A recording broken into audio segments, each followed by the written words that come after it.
Marcos, capítulo 12, a partir do verso 13. Mais tarde enviaram a Jesus alguns dos fariseus e herodianos para o apanharem em alguma coisa que ele dissesse. Estes se aproximaram dele e disseram: Mestre, sabemos que és íntegro e que não te deixas influenciar por ninguém, porque não te prendes à aparência dos homens, mas ensinas o caminho de Deus conforme a verdade. É certo pagar imposto a César ou não? Devemos pagar ou não? Mas Jesus, percebendo a hipocrisia deles, perguntou: Por que vocês estão me pondo à prova? Tragam-me um denário para que eu veja. Eles lhe trouxeram a moeda e ele lhes perguntou: De quem é esta imagem e esta inscrição? De César, responderam eles. Então Jesus lhes disse: Deem a César o que é de César, e a Deus o que é de Deus. E ficaram admirados com ele. Depois os saduceus, que dizem que não há ressurreição, aproximaram-se dele com a seguinte questão: Mestre, Moisés nos deixou escrito que se um homem morrer e deixar mulher sem filhos, seu irmão deverá casar-se com a viúva e ter filhos para o seu irmão. Havia 7 irmãos. O primeiro casou-se e morreu sem deixar filhos. O segundo casou-se com a viúva, mas também morreu sem deixar filhos. O mesmo aconteceu com o terceiro. Nenhum dos 7 deixou filhos. Finalmente, morreu também a mulher. Na ressurreição, de quem ela será esposa, visto que os 7 foram casados com ela? Jesus respondeu: Vocês estão enganados, pois não conhecem as Escrituras, nem o poder de Deus. Quando os mortos ressuscitam, não se casam, nem são dados em casamento, mas são como os anjos nos céus. Quanto à ressurreição dos mortos, vocês não leram no livro de Moisés, no relato da sarça, como Deus lhes disse: Eu sou o Deus de Abraão, o Deus de Isaque, o Deus de Jacó? Ele não é Deus de mortos, mas de vivos. Vocês estão muito enganados. Um dos mestres da lei aproximou-se e os ouviu discutindo. Notando que Jesus lhes dera uma boa resposta, perguntou-lhe: De todos os mandamentos, qual é o mais importante? Respondeu Jesus: O mais importante é este: Ouça, ó Israel, o Senhor, o nosso Deus, o Senhor é o único Senhor. Ame o Senhor, o seu Deus, de todo o seu coração, de toda a sua alma, de todo o seu entendimento e de todas as suas forças. O segundo é este: ame o seu próximo como a si mesmo. Não existe mandamento maior que estes. Muito bem, mestre, disse o homem, estás certo ao dizeres que Deus é único e que não existe outro além dele. Amá-lo de todo o coração, de todo o entendimento e de todas as forças, e amar ao próximo como a si mesmo, é mais importante do que todos os sacrifícios e ofertas. Vendo que ele tinha respondido sabiamente, Jesus lhe disse: Você não está longe do reino de Deus. Daí por diante, ninguém mais ousava lhe fazer perguntas. Ensinando no templo, Jesus perguntou: Como os mestres da lei dizem que o Cristo é filho de Davi? O próprio Davi, falando pelo Espírito Santo, disse: O Senhor disse ao meu Senhor: Senta-te à minha direita, até que eu ponha os teus inimigos debaixo de teus pés. O próprio Davi o chama Senhor. Como pode então ser ele seu filho? E a grande multidão o ouvia com prazer. Ao ensinar, Jesus dizia: Cuidado com os mestres da lei. Eles fazem questão de andar com roupas especiais, de receber saudações nas praças e de ocupar os lugares mais importantes nas sinagogas e os lugares de honra nos banquetes. Eles devoram as casas das viúvas e, para disfarçar, fazem longas orações. esses receberão condenação mais severa. Jesus sentou-se em frente do lugar onde eram colocadas as contribuições e observava a multidão colocando o dinheiro nas caixas de ofertas. Muitos ricos lançavam ali grandes quantias. Então, uma viúva pobre chegou-se e colocou 2 pequeninas moedas de cobre de muito pouco valor. Chamando a si os seus discípulos, Jesus declarou: afirmo que esta viúva pobre colocou na caixa de ofertas mais do que todos os outros. Todos deram do que lhes sobrava, mas ela, da sua pobreza, deu tudo o que possuía para viver. Oremos mais uma vez. Amado Senhor, Tu és um Deus que fala, e de maneira clara. Ó Deus, desfaz os ruídos que ainda existem em nossos corações, o barulho da nossa alma, que impedem, ó Deus, de ouvir a Tua voz nesta hora. Que nossas mentes, nossos corações estejam entregues a Ti de maneira plena, completa. Instrui-nos, ó Deus, enche-nos de sabedoria do alto, conduz o nosso coração, Senhor, a uma vida piedosa, íntegra, conforme esse texto nos ilustra e nos confronta. Abençoa-nos nesta hora, Senhor amado. Eu te peço em nome de Jesus. Amém. Amém. Podemos sentar.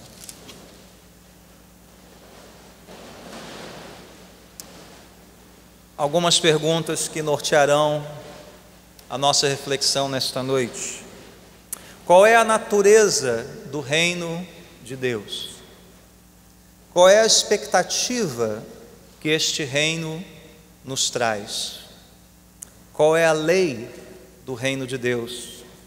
Quem é o rei deste reino? Como entramos neste reino? E por fim, quem entrará no reino de Deus? Esse é o assunto dessas 5 histórias em sequência. O assunto é o reino de Deus, e essas são as 6 perguntas que nós teremos que responder nesta noite: a natureza do reino, a expectativa do reino, a lei do reino, o rei do reino, a entrada no reino e quem fará parte do reino. Nós podemos dividir essas 5 cenas em 2 grandes grupos, em 2 grandes partes. Primeira parte, o primeiro grupo, contém as 3 primeiras cenas, que contém 3 perguntas de 3 grupos diferentes. A primeira pergunta vem de um grupo misto, um grupo composto por fariseus e herodianos, e é uma pergunta que mistura política e religião. A resposta de Jesus vai nos levar a pensar sobre a natureza do reino de Deus. A segunda pergunta vem de um outro grupo, o grupo dos saduceus.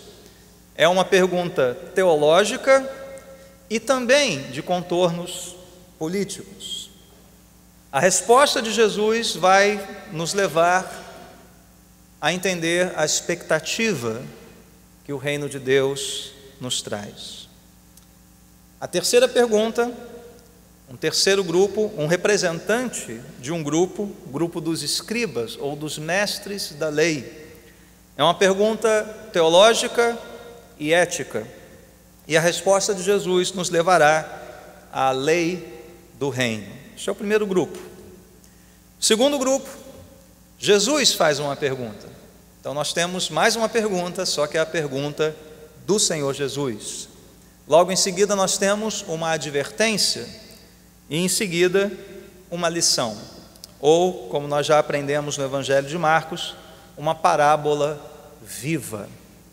A pergunta que Jesus faz, baseada no Salmo 110, vai nos levar à identidade do rei deste reino e à porta de entrada no reino, além de esclarecer para nós o real sentido da lei do reino.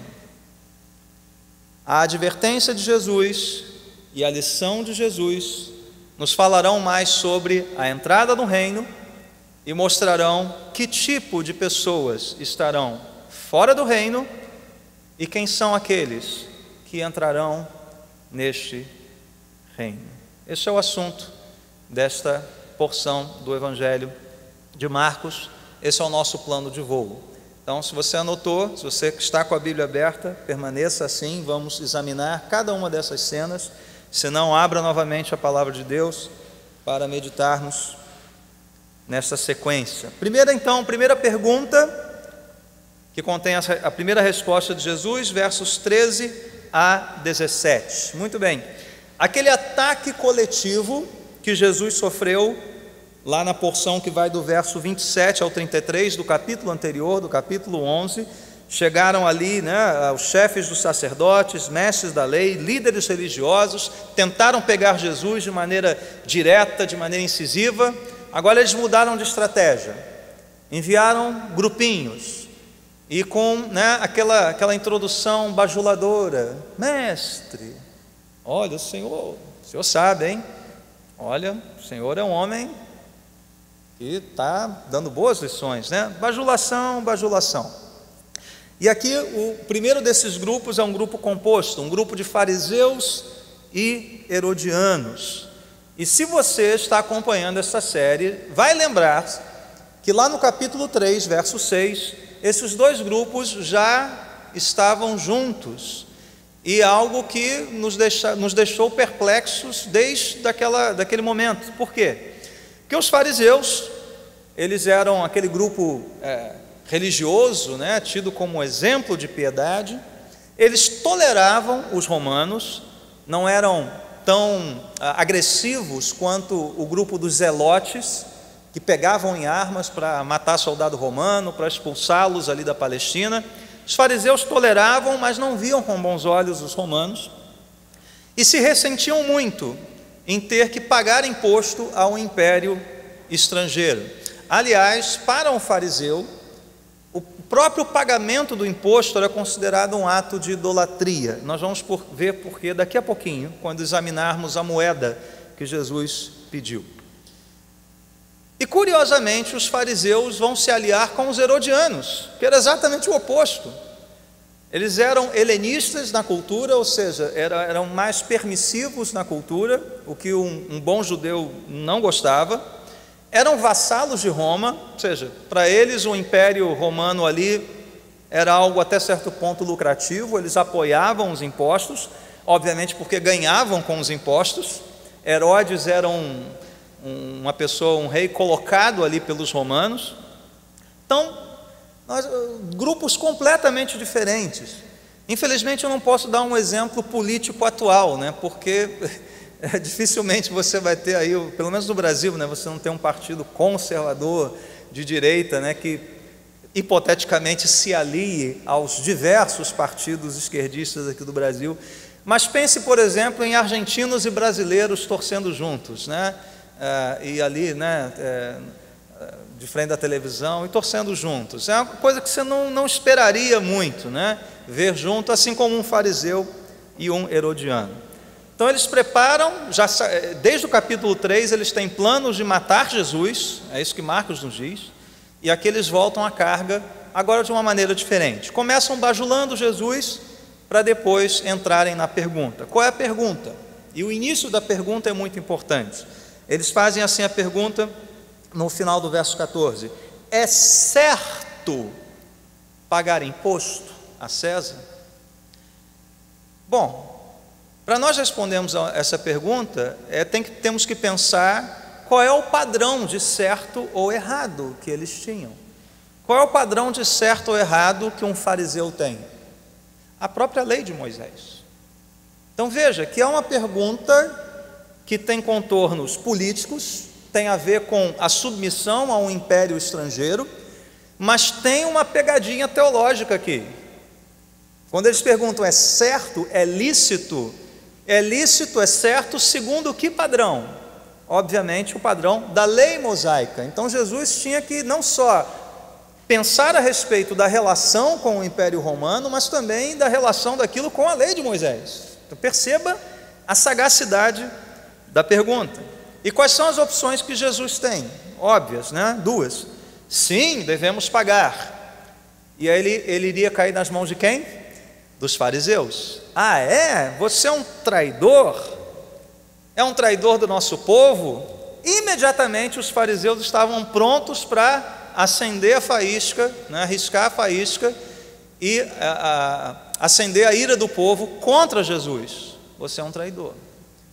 A outra opção também não era muito boa, porque se Jesus diz, não devemos pagar, imediatamente os herodianos estavam ali prontos a fazer o quê? Acusar Jesus de rebelde, de insurgente, e levá-lo então até o próprio rei Herodes. Como é que Jesus responde esta pergunta? Primeiro ele pede uma moeda, tragam-me um denário para que eu veja. O denário era a moeda utilizada para pagar este imposto, né? Mas agora é curioso, Jesus diz, traga-me a moeda para que eu veja. Jesus quer chamar a atenção para isso. Ele quer que aqueles fariseus e herodianos olhem para aquela moedinha. Não sei se um fariseu estaria com essa moeda, o que seria muito irônico, não é verdade? Imagina, me dá uma moeda, aí o fariseu tira lá do bolso, peguei você, né? Poxa, você que é contra Roma tem uma moedinha dessa no bolso, né? Ok. Mas por que a moeda era tão importante ali? Por que Jesus faz questão de chamar a atenção, né, dos olhos para aquela moeda? Ele explica em seguida, pergunta, melhor dizendo, de quem é esta imagem e inscrição? Bom, aí a gente tem que fazer o dever de casa da história, né? Como é que era essa moeda? De um lado, ela mostrava o imperador Tibério, né? A face dele, né? a efígie, né? A imagem dele, e do outro lado mostrava este mesmo imperador sentado num trono, observe isso, sentado num trono com vestes de sumo sacerdote e uma diadema. Está começando a pegar o negócio, né? E a inscrição da moeda? O que vinha escrito na moeda? Observe só. Tibério César Augusto, filho do divino Augusto. Isso de um lado. E do outro lado, sumo pontífice ou sumo sacerdote. O que Jesus está fazendo? Ele está mostrando que aquela imagem e inscrição não eram só uma imagem e uma inscrição, era uma reivindicação de poder divino, é uma reivindicação de autoridade. Tibério estava dizendo sobre si mesmo que ele era Senhor, sacerdote e um filho de Deus, filho do divino Augusto. Guarda isso que a gente vai voltar a esse ponto, mas isso é importantíssimo para você compreender a sequência da história. E no verso 37, então, nós temos a pergunta, no verso 17, nós temos a pergunta, a resposta de Jesus, que é a chave para nós entendermos isso. Veja, qualquer moeda que trouxesse aquela imagem, aquela inscrição, era considerada propriedade de César, era dele. Jesus reconhece, então, que o imperador tinha determinados direitos. Se estava cunhado que era dele, ponto final. E que por sua vez o cidadão, mesmo o cidadão da Palestina, que estava debaixo do Império Romano, tinha deveres para com o imperador. Basta dizer que durante o período de dominação romana, houve o que os historiadores chamam de Pax Romana, ou seja, a paz romana. As estradas eram seguras, você podia ir pelas estradas de uma cidade a outra, sem se preocupar muito com assaltantes, com roubo de carga, com coisas assim. Por quê? Porque as estradas eram bem vigiadas. Roma construiu uma série de estradas que ligavam todo o império, o que vai ser muito útil para as viagens do apóstolo Paulo. Então Jesus está reconhecendo, quando diz, deem a César, ou devolvam a César, é uma tradução talvez até melhor, já que ele gravou a inscrição dele na moeda, e a moeda pertence a ele, devolvam a César o que é de César. Jesus reconhece que o imperador tem direitos, e que o cidadão tem deveres. Então, o que Jesus está fazendo? O que tinha a imagem de César pertencia ao reino de César. Porém, Deus também tem a sua propriedade. O próprio, tudo aquilo que portava, melhor dizendo, a imagem de Deus, pertencia a quem? A Deus. Então devolvam a César o que tem a imagem de César, porque é direito dele. Mas tudo que tem a imagem de Deus, o selo de Deus, pertence a Deus. Os homens pertencem a Deus, nós somos imagem e semelhança de Deus. Toda a criação pertence a Deus, porque tem a assinatura de Deus na sua criação. Olha o que Jesus está fazendo, gente. O próprio imperador Tibério César, por ser humano, uma criatura, ele era portador da imagem de Deus. Ele pertencia a Deus, quer ele reconhecesse isso ou não. Jesus está virando a mesa para cima daqueles homens, mostrando que até mesmo o imperador pertencia a Deus. E que, portanto, o rebelde ali era quem? Era ele que se dizia divino. O rebelde ali era ele que se dizia sumo sacerdote, filho do divino Augusto, senhor do império. Só há um Senhor, só há um soberano, e não era Tibério, não era o César. Portanto, meus irmãos, essa imagem e inscrição é que constituíam um ato de rebeldia contra o único e verdadeiro Senhor soberano. Agora veja, talvez a sua expectativa com esse texto seja a gente trazer uma série de lições sobre a relação do cristão com o Estado, da igreja com o Estado. Vou decepcionar a todos, porque não dá para fazer isso só com esse texto. Se nós fôssemos pegar outros textos, aí viraria uma pregação temática, a gente ficaria aqui até umas 11 horas da noite só para ver esse assunto. Então, não quero aborrecê-los com isso. Mas Jesus estabelece aqui alguns princípios importantes para nós. Primeiro, há uma concessão divina ao poder dos reis, ao poder humano, ao poder temporal. Este poder, a princípio, merece respeito e submissão. A princípio. E se a gente for ver as exceções, a gente vai ter que entrar em outros textos. Mas Jesus reconhece isso. César tem direitos. Esse poder, ele é concedido por Deus. Porém, qualquer tentativa de divinização do poder estatal, qualquer tentativa de fazer de homens, partidos, organizações ou do próprio Estado um Deus, toma aquilo que pertence por direito a Deus. E não é exatamente isso que nós estamos vendo? O Estado, quando se agiganta, e cristãos, quando você pede mais Estado, você é um participante dessa divinização do Estado. É menos Estado. E o Estado quer tirar aquilo que pertence a Deus de nós, nossas crianças, nossas famílias e até mesmo a nossa fé. Isso é um ato de insurreição contra Deus, o único soberano. O que Jesus está nos mostrando aqui? Qual é a natureza do reino de Deus?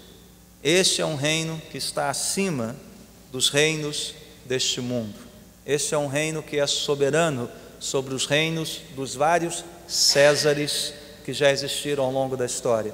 Todos eles caíram, todos eles cairão, porque só há um rei a quem nós devemos culto. E o cristão não pode se curvar às tentativas de usurpação, de tomada de poder da parte de homens que querem roubar para si a glória que pertence somente a Deus. Mas a investida não para aqui, não é verdade? Nós temos um segundo grupo e uma segunda pergunta dos versos 18 a 27, e aqui vem os saduceus. Quem são os saduceus? Os saduceus eram uma classe que ocupava os altos postos do sinédrio, né? Aquela espécie de tribunal judaico. Era dos saduceus que vinha o sumo sacerdote. O sumo sacerdote era escolhido lá do grupo dos saduceus. Os saduceus só aceitavam como palavra, regra de fé, o Pentateuco, os 5 primeiros livros da Bíblia Sagrada. Interessante isso, né? E eles não criam na ressurreição, como o próprio Marcos nos informa aqui, né?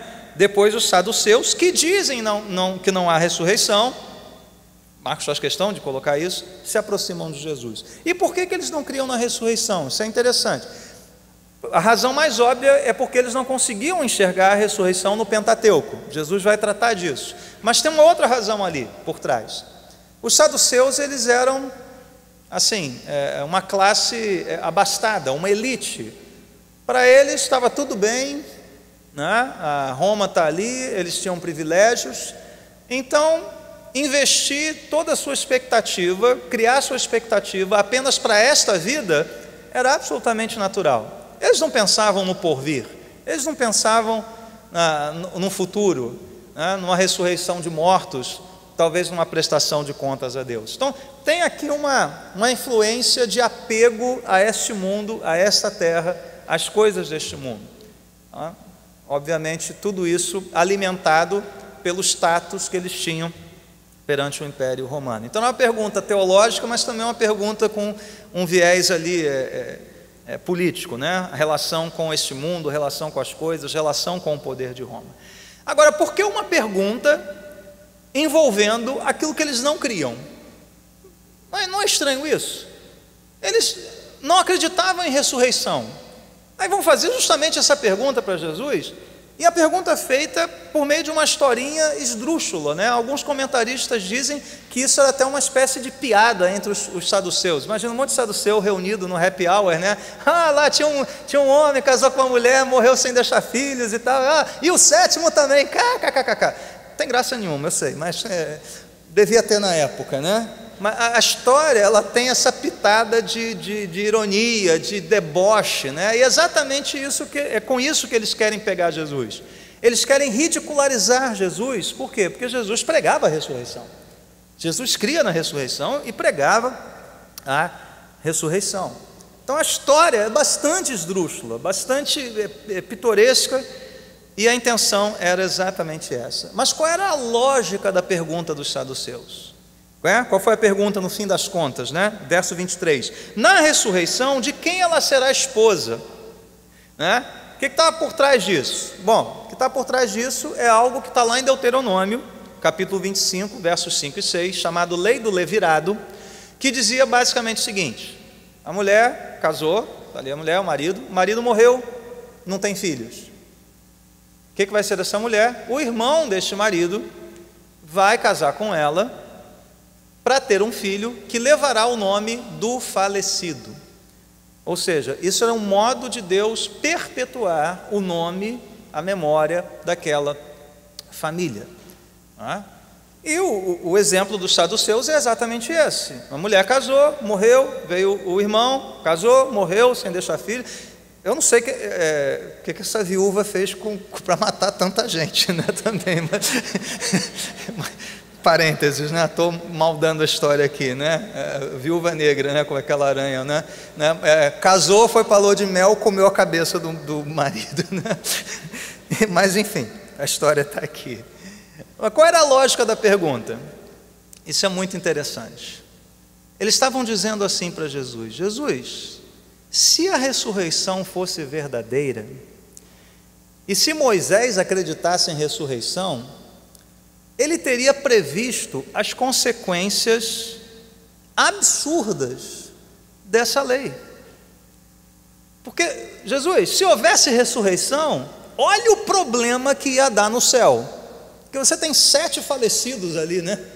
E agora, Jesus, sai dessa. Perceberam? Eles estavam trabalhando com a lógica do absurdo. Se Moisés acreditasse em ressurreição, essa lei não existiria, porque as consequências dela são absurdas. Como é que você vai distribuir uma mulher para 7 maridos no céu? Não vai dar, é um absurdo isso. 7 maridos e uma mulher, nem a Dona Flor, que só tinha 2.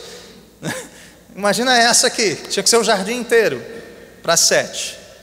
Então é isso que os saduceus estavam tentando demonstrar, o absurdo e, por sua vez, né, que a ressurreição não teria lugar na doutrina. Qual é a resposta de Jesus? Jesus confronta, verso 24: vocês estão enganados, pois não conhecem as Escrituras e nem o poder de Deus. Jesus vai começar exatamente pelo poder de Deus, melhor dizendo. É por aí que Jesus começa. Parte da resposta dele é, verso 25: quando os mortos ressuscitam. Ou seja, ele já parte do princípio, quando os mortos ressuscitam, porque o poder de Deus é capaz de ressuscitar mortos, seus saduceus. Vocês não creem no poder de Deus, mas Deus ressuscita os mortos, Ele é poderoso. É pelo poder de Deus que nós vamos ver isso. Eles não se casam, nem se dão em casamento. Sabe por quê, saduceus? Vocês não entendem isso? Porque o casamento terreno é só um espelho, uma sombra de um casamento muito maior que vai haver na eternidade, entre o povo de Deus e o seu Deus. Vocês não conhecem o poder deste Deus, vocês não conhecem o que Ele é capaz de fazer. Então veja, esta ordem superior, esse casamento superior, só era possível pelo poder de Deus, a ponto de, quando todos esses 8 estiverem no céu, os 7 maridos e a esposa, eles vão estar felizes da vida, porque todos eles vão estar casados com o seu Deus, e não um com o outro. Não, é uma outra coisa, é uma ordem superior que vocês não entendem. Mas eles também não conheciam as próprias Escrituras, nas quais diziam crer. É para lá que Jesus vai, no verso 26. Quanto à ressurreição dos mortos, vocês não leram, ou seja, agora Jesus vai para a Escritura. Vocês não leram aonde? No livro de Moisés, exatamente o que ele aceitava, no relato da sarça, livro do Êxodo, estava dentro os 5 livrinhos que ele aceitava, não é só aquela coletânea pequenininha do Pentateuco. É para lá que eu vou. Vocês não leram lá não? Vocês não conhecem as Escrituras? Lá na sarça ardente, quando Deus se apresenta a Moisés como o Deus de Abraão, Isaque e de Jacó. E que negócio é esse de Deus de vivos e não de mortos? Quando é que Deus falou isso para Moisés? Séculos depois da morte de Abraão, de Isaque e de Jacó. E o que Deus está dizendo? Eu sou o Deus deles, eles estão vivos, eles estão aqui comigo, aguardando o quê? A ressurreição dos mortos. É um Deus de vivos. Abraão está vivo e se regozijando no seu Senhor. Isaque está vivo, Jacó está vivo, e todos eles juntos de Deus, aguardando a esperança do reino. Qual é a esperança do reino? Qual é a expectativa do reino? A ressurreição dos mortos. Não é sobre isso que Jesus vai falar, não é sobre isso que o Novo Testamento fala também. Paulo, lá em 1 Coríntios 15, diz que se nós esperamos em Cristo apenas para esta vida, nós somos os mais miseráveis dos homens. E para onde Paulo vai apontar? Para a ressurreição dos mortos. Essa é a expectativa do reino. Então a natureza do reino é um reino soberano e acima de todo o reino humano. E qual é a expectativa que esse reino nos traz? Que um dia estaremos todos nós perante o nosso Senhor, em perfeita paz e harmonia com Ele, para todo sempre, e ganharemos corpos glorificados, seremos ressurretos. Essa é a nossa esperança. Essa é a sua esperança? Ou você, como os saduceus, tem depositado a sua esperança nesta vida, no poder desta vida, nas coisas desta vida? Olhe para o reino, olhe para Cristo, espere a ressurreição. Nós temos uma terceira pergunta e resposta, versos 28 a 34, e agora vem uma outra frente, né? É um escriba ou um mestre da lei, conforme traduziu a NVI, um representante de um outro grupo. E o que faziam os mestres da lei ou os escribas? Bom, parte do trabalho deles era discutir a respeito da aplicação de cada um dos 613 mandamentos da lei mosaica. Ou seja, assunto era o que não faltava, não é verdade? discutir a aplicação, a extensão, qual é o maior que esse, onde esse aqui cabe, de 613 mandamentos. E esse homem aqui, ele vai sem rodeios. Nós não temos pistas aqui no Evangelho se ele estava tentando pegar Jesus. Marcos não dá essa dica, diz apenas que um dos mestres da lei, verso 28, aproximou-se, ouviu o que Jesus falou, opa, boa resposta dele, gostei. E resolveu então fazer uma pergunta. Não sabemos se na expectativa de passar uma rasteira ali em Jesus. E a pergunta é sobre o quê? Bom, sobre a área de perícia de um escriba, os mandamentos. Jesus, qual é o maior dos mandamentos? E o que Jesus responde? Jesus não responde com nenhum dos 10 mandamentos, né? Também curioso isso, né? Mas ao mesmo tempo responde com os 10 juntos. Porque o que é o resumo dos 10 mandamentos, se não isso que Jesus respondeu? Ame a Deus, os primeiros 4 mandamentos, ame ao próximo, os outros 6. Então ele estava ali, ele estava respondendo. Em partes de Deuteronômio 6, ouça, ó Israel, o Senhor teu Deus é o único Deus, ame o Senhor. E também uma parte lá de Levítico, ame ao próximo. O que Jesus está fazendo? Está resumindo todo o dever do homem e a lei do reino em uma palavra. Que palavra é essa? Amor. Amor a Deus, amor ao próximo. Aquele escriba, mestre da lei, concorda com Jesus, acrescentando ainda, né, ele vai além da resposta de Jesus. Perceberam isso aqui no verso 33? Amá-lo de todo o coração, de todo entendimento, de todas as forças, e amar o próximo como a si mesmo, é mais importante do que os sacrifícios e ofertas. Não apenas ele concorda com o que Jesus diz, mas ele aplica isso, ele vai um pouquinho além. Ele chega a uma conclusão bastante interessante e boa. Mas como é que Jesus responde a ele?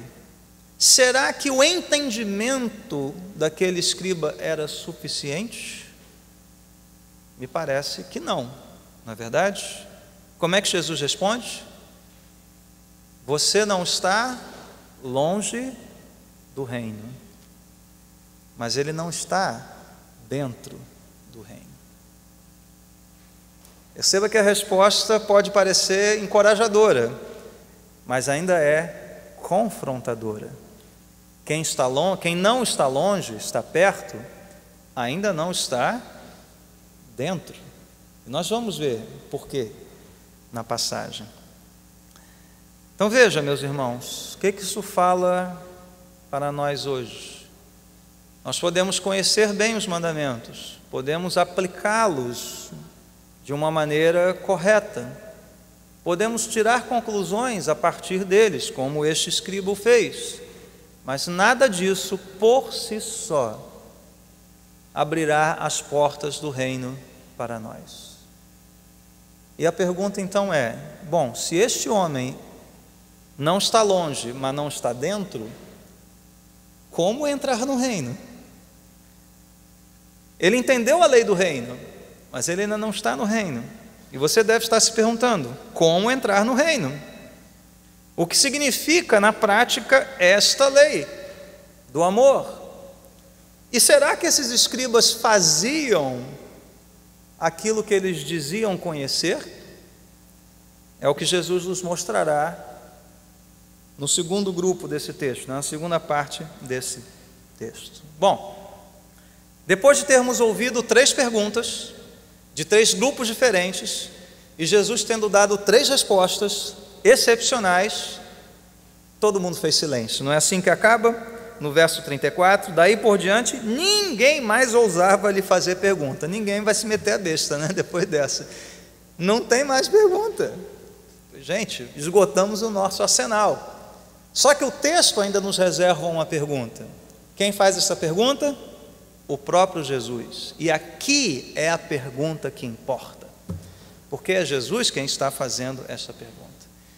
Como ele faz essa pergunta? Ele volta ao tema do início desta semana da Páscoa. Ele volta ao assunto lá da entrada triunfal, lá do capítulo 11, que marca o início dessa semana que vai terminar na cruz, Que assunto era esse? Que tema era esse? A identidade do Messias, a identidade do rei davídico, a identidade daquele que ele chama aqui de o filho de Davi, melhor que o Salmo 110 chama. Nós já vimos Bartimeu, aquele cego no meio do caminho, identificar Jesus, filho de Davi, tem misericórdia de mim. Nós já ouvimos as multidões aclamando Jesus como o rei davídico, vindouro, prometido lá no Salmo 118. E nós já vimos ao longo dessas passagens mais próximas, desde o início da semana, todos os líderes de Israel rejeitando Jesus, rejeitando a sua identidade, rejeitando a sua filiação, rejeitando o seu reinado. Jesus traz então o Salmo 110 que nós lemos no início do nosso culto. É importante a gente entender do que fala esse salmo tão curtinho. Talvez o salmo mais citado no Novo Testamento, e desde a época de Jesus já era considerado um salmo messiânico. Eles tinham nitidamente isso, né? Que o Salmo 110 já apontava para um rei que não era Davi, era um descendente de Davi, o Messias, o ungido, o esperado. E o contexto, a posição melhor do Salmo 110 é muito importante e nos ajuda a compreender o que Jesus está fazendo aqui. O Salmo 110 ele está no início do último livro dos Salmos, né, o quinto livro. Você sabe que o Saltério é dividido, né, em 5 livros. O quinto livro ele abre no Salmo 107. O 107, o 108 e o 109 são 3 salmos de súplica, 3 salmos de petição, 3 salmos em que o salmista está pedindo: Senhor, socorre-nos, Senhor, livra-nos dos nossos inimigos. Os 3 salmos seguintes ao 110, o 111, o 112 e o 113, são salmos de louvor ao Deus que livrou, são salmos de agradecimento ao Deus que agiu, e no meio deles está o 110 mostrando quem? O rei e sacerdote davídico que derrota os inimigos. Então perceba a sequência: clamor, súplica, a vitória e o louvor pela vitória. É o salmo do rei e do sacerdote. Lembra lá da moedinha do Tibério? Ele se colocando como rei, filho de um Deus, e como sacerdote. Jesus vai mostrar quem é o verdadeiro rei e sacerdote, porque o Salmo 110 fala a respeito de um rei vitorioso, a quem Deus diz: tu és sacerdote para sempre, segundo a ordem de Melquisedeque. Não está aqui na citação de Jesus, mas a gente leu isso no Salmo 110. Então veja toda a carga de significado que Jesus está trazendo à tona aqui. A expectativa messiânica, o fato desse Messias ser ao mesmo tempo rei e sacerdote, disso está sendo trazido num confronto exatamente com as lideranças do templo, num contexto em que a posição política em relação ao domínio romano, o imperador, está tudo isso em jogo. E Jesus traz a atenção para si e faz a pergunta realmente importante: quem é este que é o Senhor de Davi? Quem é este que é o verdadeiro rei e sacerdote? Não esse Tibériozinho de moedinha. Não, quem é este que veio vencer os inimigos do povo de Deus? É isso que Jesus está fazendo. Mas ele faz mais aqui. Ele está mostrando para nós, por meio dessa pergunta e citação, o verdadeiro significado da lei do reino. Como é que Jesus respondeu à lei do reino? Ouça, ó Israel, o Senhor teu Deus é o único Senhor. Ame o Senhor teu Deus de todo o teu coração, mente. O que significa isso na prática? Jesus está respondendo aqui: é reconhecer Ele, o Filho de Deus, Jesus Cristo, e ouvi-lo. Nós já ouvimos isso antes, na transfiguração, quando Deus o Pai aparece e diz: este é o meu Filho, este é o Rei, este é o Messias, ouçam. Jesus traz o mandamento: ouça Israel, ouça-me, eu sou o Senhor. Aqui a reivindicação de autoridade clara de Jesus Cristo. E o que significa então amar a Deus? dessa forma, é ouvir Jesus, é reconhecer Jesus como Senhor. Ele é o rei maior que Davi, ele é o rei maior que César. Esse é o primeiro ponto. Mas Jesus também responde a pergunta sobre como nós podemos entrar no reino. Não é essa pergunta que ficou no ar? Gente, se esse escriba está perto, o que é está dentro? Só uma maneira de entrar no reino: é pela confissão de Jesus Cristo como Senhor. Não é isso que Paulo fala? Se com a tua boca você confessar Jesus como Senhor, e no seu coração você crê que Deus o ressuscitou dentre os mortos, ou seja, que Ele é Senhor, você será salvo. Como é que nós podemos entrar no reino? Somente pela confissão do senhorio de Jesus. Mas Jesus faz uma terceira coisa aqui. Ele coloca o último prego no caixão daquelas autoridades religiosas. Sabe por quê? Do que fala o Salmo 110? O filho de Davi, o Senhor de Davi, o Messias, está subjugando os seus inimigos. Não é isso a citação que Jesus faz? Senta-te à minha direita até que eu ponha os teus inimigos debaixo dos teus pés. É exatamente isso que Jesus está fazendo com aquelas autoridades do templo. Talvez ninguém esperasse isso.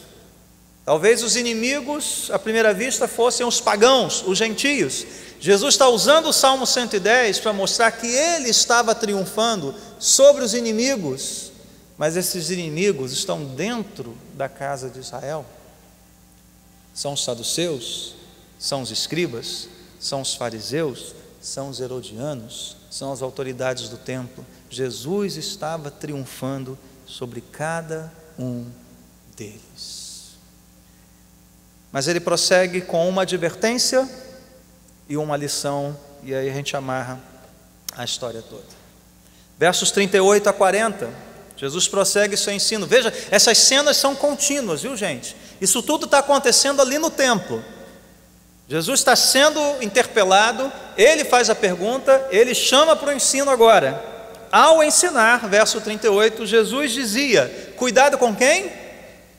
Os mestres da lei, aquele último que fez a pergunta, né? Então aqui Jesus desvenda para nós uma dúvida que ficou. Qual era a dúvida? Será que os escribas, será que os mestres da lei, será que este mestre da lei cumpria o mandamento que ele disse reconhecer como maior? Será? Jesus vai mostrar que não. Porque o que ele faz? Ele ama a Deus de todo o seu coração? Não, ele ama a si mesmo. Veja, cuidado com os mestres da lei. Eles fazem questão de andar com roupas especiais, de receber saudações nas praças e de ocupar os lugares mais importantes nas sinagogas e os lugares de honra nos banquetes. Eles amam a si mesmos, eles amam o seu ventre, eles amam o seu status, eles amam a sua posição, e eles não amam o próximo também. Como é que Jesus continua? Verso 40: eles devoram as casas das viúvas. Justamente aquele grupo que com os órfãos, né, formavam as classes mais frágeis, mais necessitadas de cuidado em Israel. Jesus vai no ponto: vocês não amam o próximo, porque o próximo mais carente, mais necessitado do amor de vocês, o que vocês fazem com eles? Devoram as casas das viúvas e justificam tudo o quê? Com oração. Aí faz aquela oração comprida já de barriga cheia, né? O que isso nos ensina, meus irmãos? César devorava as casas por meio do imposto. Era uma questão de poder, e eles serão condenados por isso. Mas os mestres da lei devoravam as casas em nome da fé. E o que Jesus disse sobre eles? Esses receberão condenação mais severa. Quando o povo é explorado em nome da fé, Deus pesará mais severamente a sua mão. Esperem por isso. Os políticos corruptos, esses que devoram os nossos bolsos e as nossas casas, receberão a sua recompensa, receberão a sua condenação. Mas aqueles que em nome da fé se colocam como arautos do Evangelho, mas pregam um falso Evangelho e devoram as casas do povo com promessas, com campanhas, com correntes, com orações, com patuais, com qualquer coisa que seja, esses receberão condenação mais severa. E eu oro pelo dia em que Deus visitará a igreja com juízo e limpará a sua casa. Que nós sejamos encontrados fiéis neste dia, meus irmãos. Não apenas eu que tenho que pregar a palavra, mas você também. Que severidade da parte de Deus. Como é que Jesus termina? Com uma lição. E quem ele escolhe para dar a lição? Uma viúva. Aqui nós temos uma parábola viva, já vimos isso no Evangelho de Marcos. E essa viúva, ela contrasta com todos os personagens anteriores. Perceberam isso? Quem é que está diante de nós aqui? Uma viúva, só isso. Anônima, em silêncio, não faz perguntas. Uma mulher provavelmente já explorada por César, já explorada pelos mestres da lei. E onde ela está? No templo, adorando a Deus, com tudo o que ela tem. Depois de ter dado a César o que é de César, depois de ter sido explorada e ter sua casa devorada pelos mestres da lei, lhe sobra apenas 2 moedinhas, que segundo os cálculos de alguns, é mais ou menos 1/8 de centavo de dólar. Eu pego 1 centavo de dólar e divide por 8. Cada moedinha daquela mulher era isso que representava, ou seja, nada, não daria nada. Mas o que Jesus faz? E isso é tão importante, que ele chama os discípulos para ouvir esta lição. Não é isso que ele faz? Verso 43, chamando a si os seus discípulos, ou seja, isso era tão importante que ele queria que os discípulos ouvissem. E Jesus está mostrando, aqui está uma adoradora e não uma inquiridora. Aqui está alguém que confia em Deus de todo o seu coração. Aqui está alguém que não apenas entrega tudo o que tem, mas se entrega por completo às mãos do Senhor. E Jesus mostra o padrão de adoração. Por meio dessa viúva, ele nos mostra um tipo daqueles que herdarão o reino. Não é uma questão de quantidade, não é uma questão de status, é uma questão do coração. Quem herdará o reino? Aqueles que confiam plenamente no Deus do reino. Aqueles que se entregam por completo ao Rei do reino. Esta viúva é uma ilustração, uma parábola viva daqueles que farão parte do reino de Deus. Não pelo fato dela ter entregue alguma coisa, veja bem, não é o fato de ter ofertado que faz dela um tipo daqueles que herdarão o reino, mas pelo fato dela adorar a Deus com todo o seu ser, inclusive com as suas 2 moedinhas, que era a única coisa que ela tinha. Mas esta viúva, meus irmãos, ela representa mais do que esse tipo de pessoa, esse adorador que entrega tudo nas mãos do Senhor. Ela aponta para alguém maior do que ela, alguém que se fez pobre e se entregou por inteiro nas mãos de Deus. Ela é um tipo de Cristo, aquele que tinha toda a riqueza da glória dos céus, mas se fez pobre, habitou entre nós e se entregou por inteiro nas mãos do Pai. E essa entrega nas mãos de Deus o Pai, que resultaria na vitória sobre os nossos inimigos, porque na cruz Jesus venceu Satanás, venceu o pecado, venceu a carne, venceu este mundo. Mas essa vitória foi uma vitória custosa. Essa vitória sobre os inimigos não poupou Jesus de ser entregue aos seus inimigos. E é aqui que o Salmo 110 vem à mente de novo, porque ele diz que esses inimigos estão debaixo dos pés. Mas por um instante na história, Jesus esteve na cruz por causa desses inimigos. A vitória foi uma vitória custosa. E meus irmãos, eu posso dizer a vocês que muito pior do que ser devorado pelos mestres da lei, muito pior do que ser explorado por César, foi o que o nosso Senhor sofreu naquela cruz, pelo meu e pelo seu pecado.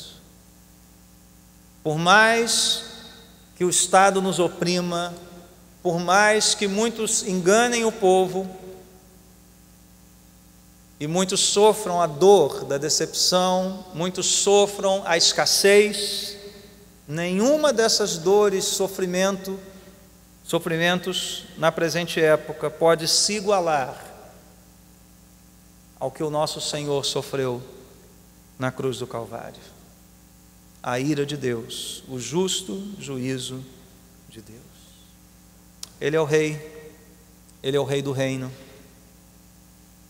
um reino soberano, cuja expectativa é a vida ressurreta, cuja lei é a lei do amor, cuja entrada é a confissão do senhorio de Jesus, cujos súditos são aqueles que se entregam por completo nas mãos do Rei.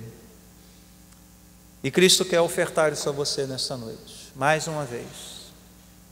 Talvez você não tenha feito isso, e eu posso te dizer com muita clareza e com muita certeza: se você hoje se entregar por inteiro ao Rei, confessando o seu senhorio, você será admitido no reino e viverá na expectativa deste reino e segundo a lei deste reino.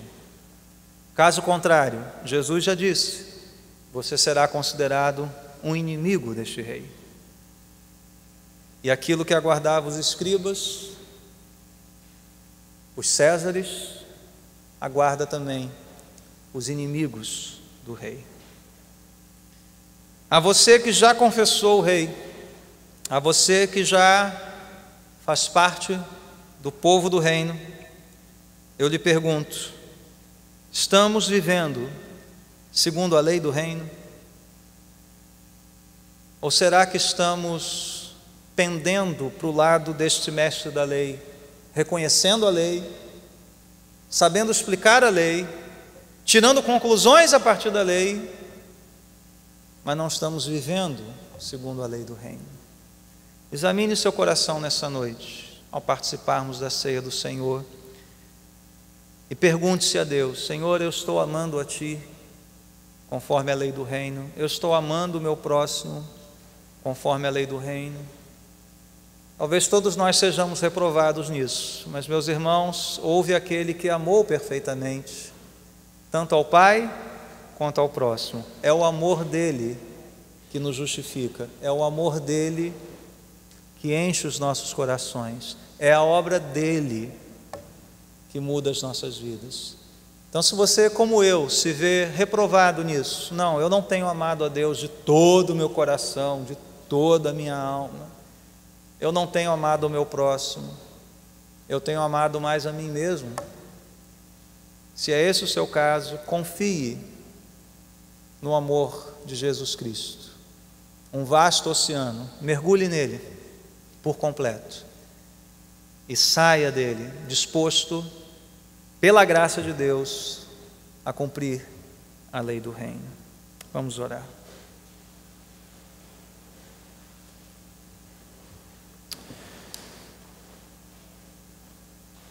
Deus e Pai,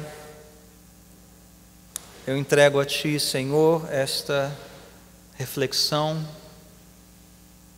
clamando, Senhor, pela Tua graça. Pois, Senhor, nem eu, nem nenhum dos meus irmãos tem Te amado de maneira perfeita. Ninguém aqui, Senhor, tem entregado tudo a Ti. Nenhum de nós tem confiado plenamente em Ti.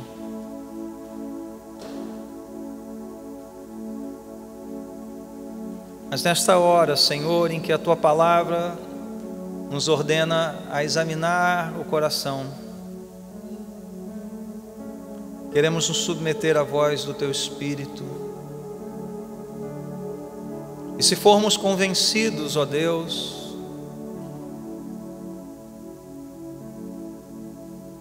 talvez do Teu senhorio, da necessidade de nos entregarmos por completo a Ti, ou entregarmos nosso lar, nossa carreira, nossos planos, conforme o Teu Espírito nos convencer, que nós possamos orar, suplicar graça, mas também suplicar perdão, e pedirmos que o Teu amor, este amor vasto, profundo, ele encha os nossos corações, e saiamos daqui dispostos, por mais uma semana, a caminhar segundo a lei do reino, na expectativa vindoura do reino, submissos ao Rei do reino, aguardando a manifestação plena deste reino. Nós oramos por isso, Senhor, em nome de Jesus.